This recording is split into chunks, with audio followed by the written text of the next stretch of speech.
আচ্ছা, আপনি কি জানেন বাংলার সর্বশ্রেষ্ঠ চিকিৎসক, বাংলার গর্ব, বাংলার মুখ্যমন্ত্রী একবার পরীক্ষায় ফেল করেছিলেন? হ্যাঁ, কিংবদন্তি বিধান রায়ের কথাই বলছি। একবার পরীক্ষায় ফেল করেছিলেন। ভাবতে অবাক লাগলেও ঘটনাটি সত্যি, যদিও তিনি তার অযোগ্যতার কারণে অকৃতকার্য হননি। তাকে ফেল করানো হয়েছিল। ঘটনাটা 1905 সালের। তখন পরাধীন ভারতবর্ষে ব্রিটিশদের দাপট। কলকাতার বুকে ধাত্রীবিদ্যার চিকিৎসক অধ্যাপক কর্নেল পেকের ব্রুহাম গাড়ির সঙ্গে অসাবধানতাবশত ট্রামের ধাক্কা লাগে। কেউ আহত না হলেও দামি গাড়িটি বেশ ক্ষতিগ্রস্ত হয়। তরুণ ছাত্র বিধান রায়ের চোখের সামনেই ঘটনাটা ঘটে।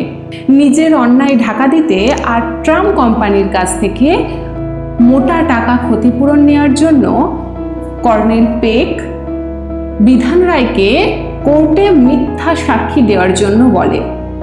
কিন্তু তরুণ সেই ছাত্রটি কোনো রক্তচক্ষুর সামনেই নিজের মাথা নোয়ালেন না। হুমকি দেওয়া সত্ত্বেও কোর্টে গিয়ে মিথ্যা সাক্ষী দিলেন না। আর তার ফলস্বরূপ পরীক্ষার রেজাল্ট বেরোলে দেখা গেল বিধান রায় ফেল করেছেন।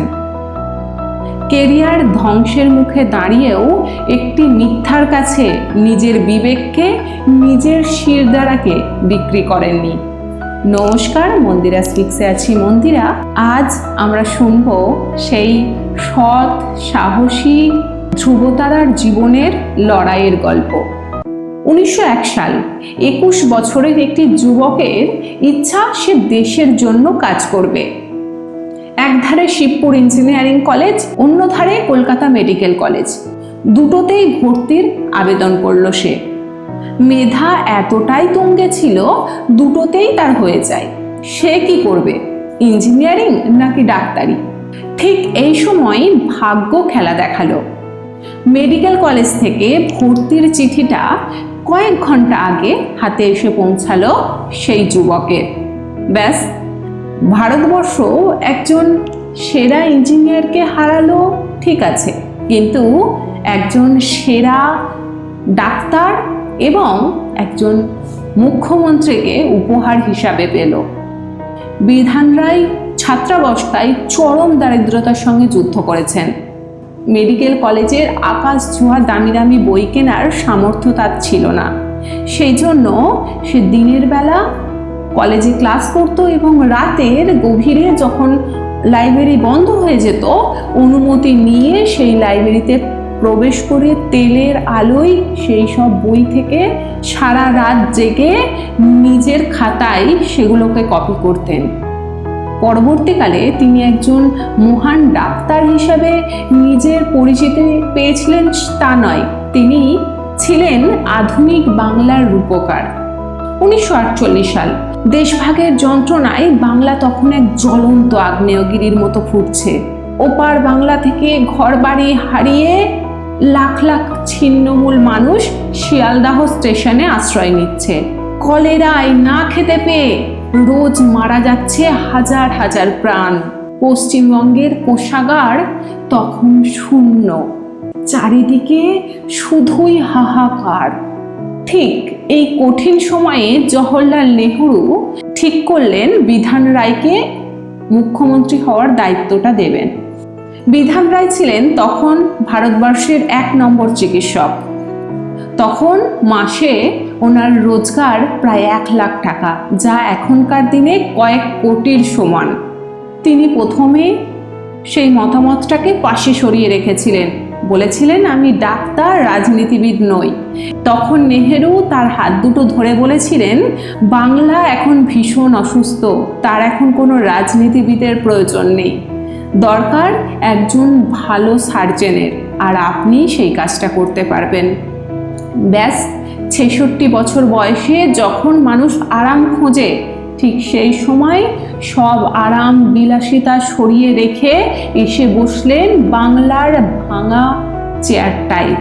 তিলে তিলে শূন্য থেকে গড়ে তুললেন বাংলার কোষাগার, তৈরি করলেন দুর্গাপুর স্টিল প্লান্ট, কল্যাণী, বিধাননগর, সল্টলেক, দীঘার মতো বড় বড় শহর। রিফিউজি মানুষগুলো যারা না খেতে পেয়ে মারা যাচ্ছিল, স্টেশনে স্টেশনে ঘুরছিল, তাদেরকে নিয়ে এসে বাসস্থানের জায়গা করে দিলেন, চাকরি দিলেন, রোজগারের ব্যবস্থা করে দিলেন, পশ্চিমবঙ্গকে নিজের কাঁধে টেনে তুললেন। এত বড় একজন মুখ্যমন্ত্রী, এত ক্ষমতাবান মানুষ, কিন্তু তার ব্যক্তিগত জীবনটা কেমন ছিল জানেন? ছিল না কোনো ঘর সংসার, বিয়ে করেননি। এই নিঃসঙ্গ মানুষটার পরিবার ছিল এই বাংলার প্রতিটা ঘর। মুখ্যমন্ত্রী জীবনেও তার একটা কড়া নিয়ম ছিল। প্রতিদিন সকালে নিয়ম করে তিনি তার প্র্যাকটিসে বসতেন। দুস্থ গরিব মানুষদের বিনামূল্যে দেখতেন এবং ওনাদের ওষুধের টাকাও নিজে দিতেন।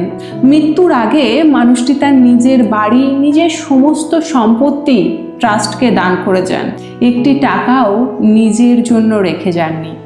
আর বিধাতাও তার জীবনটাকে এক অলৌকিক সুতোয় বেঁধে দিয়েছিলেন। 1962 সালের 1 জুলাই ওনার 80তম জন্মদিন। হাজার হাজার মানুষ আসছে তাকে শুভেচ্ছা জানাতে। বিকালের দিকে ডাক্তারবাবু হঠাৎ ক্লান্ত বোধ করলেন। এক সহকর্মীকে বললেন, বাংলার প্রেসক্রিপশনটা লেখা হয়ে গেছে, এবার আমার যাওয়ার সময় হয়ে এলো। আর সত্যিই তাই, তার জন্মদিনের দিনই চিরকালের মতো চোখ বুজলেন। তার জন্ম এবং মৃত্যু একই বিন্দুতে এসে মিলিয়ে গেল। আমরা প্রতি বছর 1 জুলাই ডক্টরস ডে হিসাবে পালন করি, কিন্তু তার পিছনের আসল মানুষটিকে, তার অবদানকে আমরা ভুলে যাই। তবে আজকের এই ভিডিও শেষ করার আগে আপনাদের কাছে আমার 3টে মূল্যবান প্রশ্ন আছে, যার নিরপেক্ষ মূল্যায়ন একমাত্র আপনারাই করতে পারবেন। প্রথমেই বলি, ডাক্তার রায় সম্পর্কে এই বিশেষ তথ্যগুলো কি আপনার আগে থেকে জানা ছিল? দ্বিতীয়ত, আধুনিক বাংলার রূপকার হিসাবে ডাক্তার রায় সম্পর্কে আপনার ব্যক্তিগত মতামতটা কি?